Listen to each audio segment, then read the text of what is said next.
So let's have a look at the wave equation. The most basic one, we have a sine wave.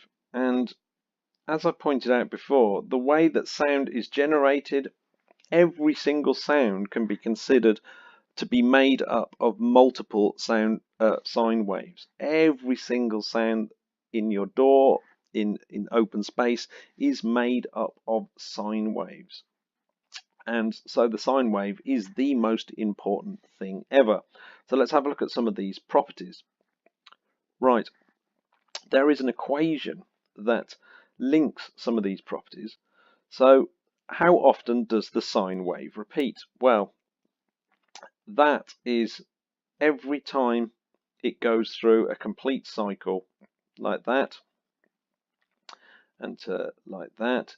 Is how often that happens per second. That's its frequency, and it's measured in hertz, which is basically repetitions per second, right?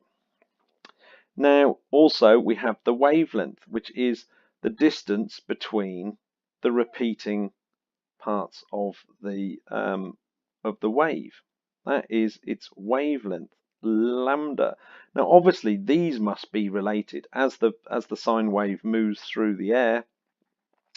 If this wavelength is getting shorter, then the frequency will be getting higher because more of those troughs will happen every second.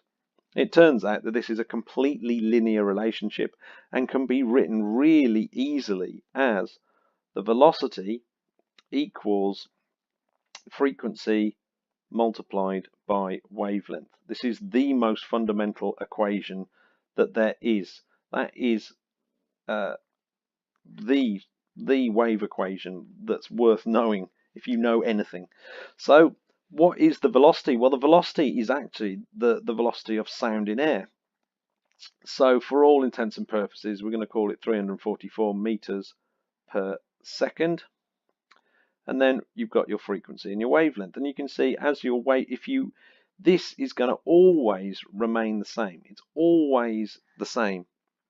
It's not going to go up. It's not going to go down. Because, well, unless the only thing that's going to change that is the pressure of the air, which might change if it gets colder or hotter. But if we're just going to have normal conditions, it's round about there. So if the frequency increases, then the wavelength must decrease. So obviously lower frequency sounds have very big wavelengths, high frequency sounds have very short wavelengths. Obviously this equation can be rearranged, so we've got the velocity equals frequency times the wavelength.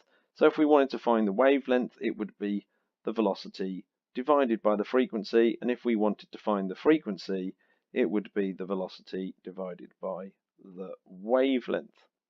Nice and easy, which means you can work virtually anything out as long as you know both of them. And you always know the speed of sound, because that is the speed of sound. And so if you know the frequency, then you can work out its wavelength, which is going to be hugely important in the next section.